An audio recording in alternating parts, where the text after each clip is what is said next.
എല്ലാവർക്കും നമ്മുടെ ചാനലിലെ പുതിയൊരു വീഡിയോയിലോട്ട് സ്വാഗതം. അപ്പം ഞാനൊരു ഷോർട്ട് വീഡിയോ ആയിട്ട് എടുക്കാനൊരുങ്ങിയ വീഡിയോ ആയത് എടുത്തു വന്നപ്പോൾ കുറച്ച് ലെങ്ത് കൂടിപ്പോയി. എങ്കിൽ പിന്നെ എന്തുകൊണ്ടൊരു ലോങ് വീഡിയോ ആക്കിക്കൂടെന്ന് കരുതി. അപ്പം അതേ രാവിലെ തന്നെ നമ്മൾ ഹോസ്പിറ്റലിലോട്ടാണ് പോകുന്നത്.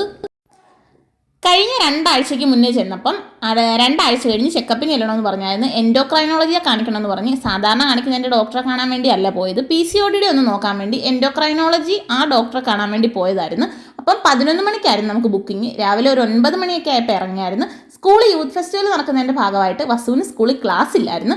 അതുകൊണ്ട് കുഞ്ചുവിൻ്റെ വീട്ടിൽ വസുവിനെ ആക്കിയിട്ടാണ് പോയത്. അവനെ കൊണ്ട് പോയാൽ ശരിയാകത്തില്ല, ഹോസ്പിറ്റലിൽ ഭയങ്കര അലമ്പായിരിക്കും, പിന്നെ അവന് ബോറിങ്ങും ആയിരിക്കും ഒരുപാട് സമയം അവിടെയൊക്കെ പോയി കാത്തിരിക്കുവാണെങ്കിൽ. അതുകൊണ്ട് അവനെ വെറുതെ മുഷിച്ചിലുണ്ടാക്കണമെന്ന് കരുതി 18-ാം തീയതി അവന് എക്സാം തുടങ്ങുക.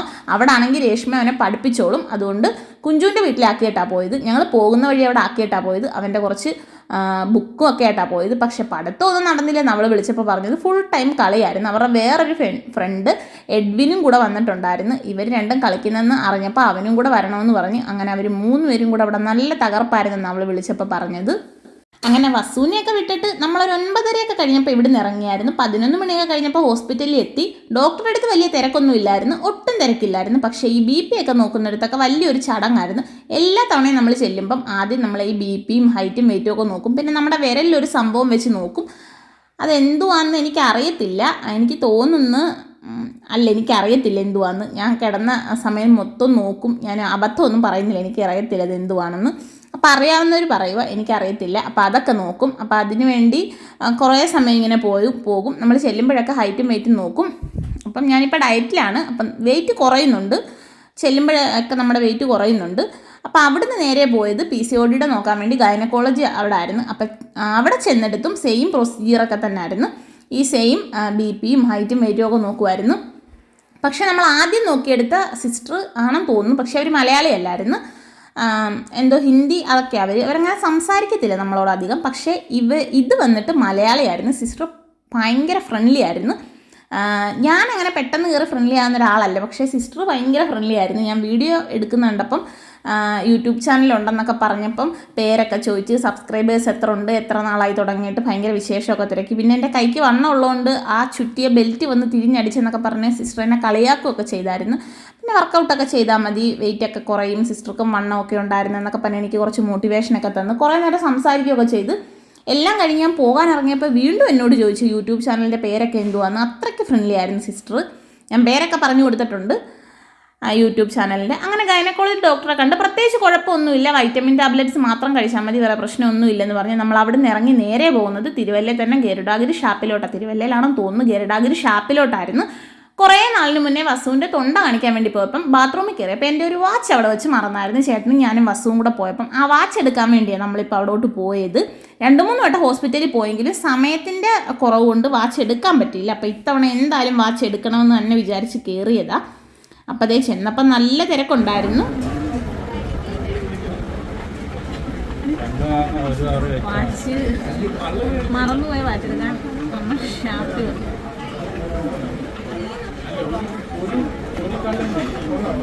വന്ന സ്ഥിതിക്ക് വല്ല ആഹാരവും കഴിക്കാൻ, അതുകൊണ്ട് ആഹാരം കഴിക്കാൻ നമ്മളിരുന്ന ഹട്ടിൻ്റെ പുറകിൽ നല്ല വ്യൂ ആയിരുന്നു. ഷാപ്പിൽ കയറി എന്തായാലും കഴിക്കണ്ടേ, അപ്പോൾ പിന്നെ ഫുഡൊക്കെ ഓർഡർ ചെയ്ത് ഒരു കുടം കള്ള് ഓർഡർ ചെയ്ത് വെറുതെ ഒരു സ്റ്റൈലിന് വേണ്ടി ഗ്ലാസ്സിലോട്ട് കള്ളൊക്കെ ഒഴിക്കുന്ന വീഡിയോ ഒക്കെ എടുത്തിട്ട് നമ്മൾ ഫുഡ് ഓർഡർ ചെയ്യാൻ തുടങ്ങി. സാധാരണ ഷാപ്പിൽ ചെന്ന് കഴിഞ്ഞാൽ അവിടെ ഉള്ള സ്പെഷ്യലൊക്കെ നമ്മൾ ഓർഡർ ചെയ്യും. മീൻ വിഭവങ്ങൾ അങ്ങനെ ഓർഡർ ചെയ്യത്തില്ല, ബാക്കിയുള്ളതൊക്കെ നമ്മൾ ഓർഡർ ചെയ്യും. ഇത്തവണ നമ്മൾ വളരെ കുറച്ച് മാത്രമേ ഓർഡർ ചെയ്തുള്ളായിരുന്നു.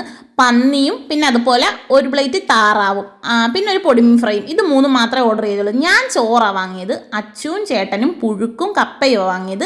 ഞാൻ ചോറ് വാങ്ങിയതിൻ്റെ കാരണം എനിക്ക് ഉച്ചയ്ക്ക് മാത്രമേ ചോറ് കഴിക്കാൻ പറ്റത്തുള്ളൂ. രാത്രി ചോറ് ഞാൻ കഴിക്കത്തില്ല. ചോറെന്നല്ല, ചപ്പാത്തിയോ ഗോതമ്പിൻ്റെയോ ഒന്നും കഴിക്കത്തില്ല. പിന്നെ ഉച്ചയ്ക്കത്തെ ചോറ് മിസ്സാക്കണ്ടല്ലോ എന്ന് കരുതി ഞാൻ ചോറാണ് വാങ്ങിയത്. ചോറിൻ്റെ കൂടെ അവിയലും തോരനും പച്ചടിയും എന്തോ കായലിലെ മീൻകറിയും ഒരു പീസ് ചിക്കൻ കറിയൊക്കെ ആയിട്ട് നല്ലൊരു ഡീസൻ്റ് ആയിട്ടുള്ളൊരു ഊണായിരുന്നു. പിന്നെ ഒഴിച്ച് കഴിക്കാൻ സാമ്പാറും പുളിശ്ശേരിയൊക്കെ ഉണ്ടായിരുന്നു.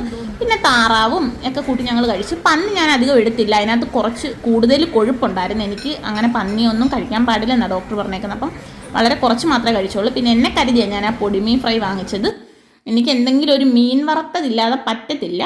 അങ്ങനെ ഫുഡൊക്കെ കഴിച്ച് പിന്നെ കുറച്ച് കള്ളും കുടിച്ച്. കള്ളിന് നല്ല സൂപ്പർ മധുരം ഉണ്ടായിരുന്നു, നല്ല ഫ്രഷ് ആയിരുന്നു. ഇവിടുത്തെ ഫുഡൊക്കെ എല്ലാവരും അടിപൊളിയാണ്, പോയിട്ടുള്ളവർക്ക് അറിയാമായിരിക്കും ഗരുഡഗിരിയിൽ.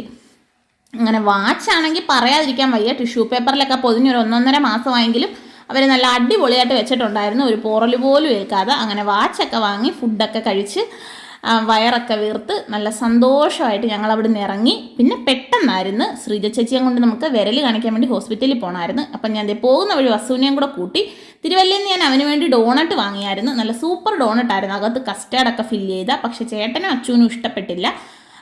എനിക്കും വസുവിനും ഇഷ്ടപ്പെട്ട്, എനിക്ക് പക്ഷേ ഒരുപാട് കഴിക്കാൻ പറ്റത്തില്ല മധുരം. എന്നിട്ട് ഞാൻ കുറച്ച് കഴിച്ച്, ചേട്ടനും അച്ചുവും വളരെ കുറച്ച് കഴിച്ച്, പിന്നെ വസുവും കഴിച്ച്. കാരണത്തിരുന്നത് ശരിക്കും അങ്ങ് മെൽറ്റ് ആയായിരുന്നു. പിന്നെ സാൻഡ്വിച്ചും വാങ്ങിയായിരുന്നു, ഫിഷിൻ്റെ ചൂര മീൻ വെച്ചുള്ളത്. ഞാൻ ആദ്യമായിട്ട് കഴിക്കുക, വെറൈറ്റി ആയിരുന്നു, കൊള്ളായിരുന്നു. എന്നിട്ട് ശ്രീജ ചേച്ചിയുടെ കൈയൊക്കെ കൊണ്ട് കാണിച്ച് കുഴപ്പമൊന്നുമില്ലായിരുന്നു. ഒരാഴ്ചയും കൂടെ ഒന്ന് ശ്രദ്ധിക്കണമെന്ന് പറഞ്ഞ് അവിടുന്ന് നേരെ പോയത് വെറ്റ്ലാൻഡിലോട്ടാണ്. ചേച്ചിക്ക് ഒരു സാധനവും പിന്നെ വസുവിന് വീട്ടിലിടുന്ന നിക്കർ വാങ്ങണമായിരുന്നു. നമ്മൾ കഴിഞ്ഞ ദിവസം ആലപ്പുഴ പോയിട്ട് സ്റ്റുഡിയോയിൽ പോയി വാങ്ങാമെന്ന് വെച്ച് എല്ലായിടത്തും കറങ്ങി സ്റ്റുഡിയോയിൽ ചെന്നപ്പോൾ സ്റ്റുഡിയോ അടച്ചു പോയി, നിക്കർ കിട്ടിയില്ല. പിന്നെ അവിടെ ചെന്ന് കിടന്ന് കുറേ നിക്കർ ശ്രീജ ചേച്ചി തപ്പി, ഞാൻ തപ്പിയില്ല വസുവിന് വേണ്ടി, പക്ഷെ കിട്ടിയില്ല. 2 കിട്ടിയുള്ളായിരുന്നു അവൻ്റെ സൈസിന് പറ്റിയത്. അതുകൊണ്ട് പിന്നെ 2 നിക്കറും എടുത്ത് ബില്ലൊക്കെ അടിക്കാൻ വെറ്റ്ലാൻഡിൽ അത്യാവശ്യം തിരക്കുണ്ടായിരുന്നു. കാരണം ഓണമല്ലേ, ഓണം ഇങ്ങനെ അടുത്തല്ലോ, അതിൻ്റേതായ നല്ല തിരക്ക് അവിടെ ഉണ്ടായിരുന്നു. അപ്പം പെട്ടെന്ന് തന്നെ ബില്ലൊക്കെ അടിച്ച് ഡ്രസ്സൊക്കെ വാങ്ങി ഞങ്ങൾ നേരെ പോയതല്ല, ഞാൻ ശ്രീജ ചേച്ചിയും വലിച്ചുകൊണ്ട് പോയത് ജനതാ ജെംസിലോട്ടായിരുന്നു. വാ ചേച്ചി വാ, നമുക്ക് ചുമ്മാ കമ്മലൊക്കെ നോക്കാമെന്ന് പറഞ്ഞ് ഞാൻ വലിച്ചുകൊണ്ട് പോയതാ. എന്നിട്ട് അവിടെ ചെന്ന് കഴിഞ്ഞപ്പോൾ ചേച്ചിയെ കൊണ്ട് ഞാൻ ചേച്ചി ആ കമ്മലെടുക്കുക ഈ കമ്മലെടുക്കെന്നും പറഞ്ഞ് ഞങ്ങൾ നിർബന്ധിക്കുമായിരുന്നു. അവസാനം പുള്ളിക്കാരി കരയ്ക്കും വെള്ളത്തിനും എടുക്കുന്ന ലക്ഷണമില്ല. പിന്നെ ഞാൻ പോയി എനിക്ക് 2 കമ്മലങ്ങ് എടുത്ത്. എനിക്കിപ്പോൾ ഈ സ്റ്റഡ് കമ്മലിനോട് എന്തോ ഒരു പ്രാന്ത. അപ്പം ഞാൻ പോയി 2 പച്ച കളറങ്ങ് എടുത്ത്. ചേച്ചി അന്നേരം ഒരെണ്ണം സെലക്ട് ചെയ്ത്, ഒരു സ്കിൻ കളർ അടിപൊളിയായിരുന്നു, ഏത് ഡ്രസ്സിൻ്റെ കൂടെ വേണേലും അത് ചേരുമായിരുന്നു. കുറേ നേരം തപ്പിയെങ്കിലും കിട്ടിയതൊരു അടിപൊളി കമ്മലായിരുന്നു. സാധാരണ ഇത്രയും വലുതൊന്നും പുള്ളിക്കാരി ഇടത്തില്ല, പിന്നെ എൻ്റെ നിർബന്ധപ്രകാരം വാങ്ങിച്ചതാ. അത് ഈ കമ്മലായിരുന്നു.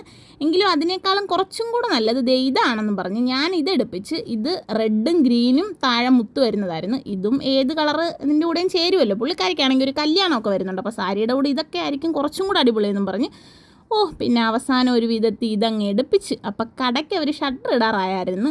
അപ്പോൾ ഒരു വിധത്തിലാണ് ഞങ്ങൾ അവിടെ നിന്ന് ഇറങ്ങിയത്. എൻ്റെ കൂടെ അവിടെ കയറിയതേ അബദ്ധമായിപ്പോയെന്ന് പുള്ളിക്കാരിക്ക് തോന്നിയിട്ടുണ്ട് ഇന്നലെ ഒരു ദിവസം കൊണ്ട്. ഞങ്ങളെക്കാത്ത് പുറത്ത് ഓട്ടോയും കൊണ്ട് കിടന്ന പ്രദീപ് മാമൻ പുറത്തോട്ട് ഞങ്ങൾ ഇറങ്ങി വന്നപ്പോൾ ഞങ്ങളെ തൊഴുത് കാണിക്കേണ്ട അവസ്ഥ വന്ന്. പിന്നെ അവസാനം ഞങ്ങളിതേ കവലെ ഒരു കടയിൽ വന്ന് വെള്ളം കുടിക്കാൻ വേണ്ടി. ഒന്നും കഴിക്കുന്നില്ലെന്ന് ഞാൻ പറഞ്ഞു, കാരണം സാധാരണ അരിയാസിക്കറി മസാല ദോശയൊക്കെ കഴിക്കുന്നതാ. നമ്മൾ ഷാപ്പിൽ നിന്ന് ഹെവി ആയിട്ടൊക്കെ കഴിച്ച കാരണം വിശപ്പൊന്നുമില്ലായിരുന്നു. പിന്നെ അങ്ങനെ എപ്പോഴും ഒന്നും കഴിക്കരുതല്ലോ. അതുകൊണ്ട് നേരെ ഏതോ ഒരു കടയിൽ വന്ന് ജ്യൂസൊക്കെ കുടിക്കാമെന്ന് കരുതി. പിന്നെ അവിടുന്ന് ഒരു സോഡാ സർവത്തൊക്കെ കുടിച്ച് അവിടുന്ന് നമ്മൾ നേരെ വീട്ടിൽ പോയി. കുറച്ച് സമയം ഞങ്ങൾ പ്രദീപ് മാമനെ ഓരോ കാര്യങ്ങളൊക്കെ പറഞ്ഞ് ഇളക്കിക്കൊണ്ടിരിക്കുക. ടീഷർട്ട് ഇടണം, വാച്ച് ഇടണം, മോതിരം ഇടണം, ഇങ്ങനത്തെ കാര്യങ്ങളൊക്കെ പറഞ്ഞ് ഞങ്ങൾ ഓരോ കാര്യങ്ങളൊക്കെ പറഞ്ഞ് പുള്ളിക്ക് മോട്ടിവേഷനൊക്കെ കൊടുത്തുകൊണ്ടിരിക്കുക. അപ്പോൾ ഇനി ഞങ്ങൾ അടുത്ത വരും വീഡിയോകളിൽ പ്രദീപ് മാമനെ ടീഷർട്ടൊക്കെ ഇടിപ്പിച്ച് കൊണ്ടുവരുന്നതായിരിക്കും. അങ്ങനെ സോഡാ സർവത്തൊക്കെ വാങ്ങിച്ച് അതൊക്കെ കുടിച്ച് പിന്നെ അവിടെ നിന്ന് വേറെ ഏതാണ്ട് സാധനമൊക്കെ വാങ്ങിച്ച് അവിടെ നിന്ന് ഇറങ്ങി നേരെ വീട്ടിലോട്ടാണ് പോയത്.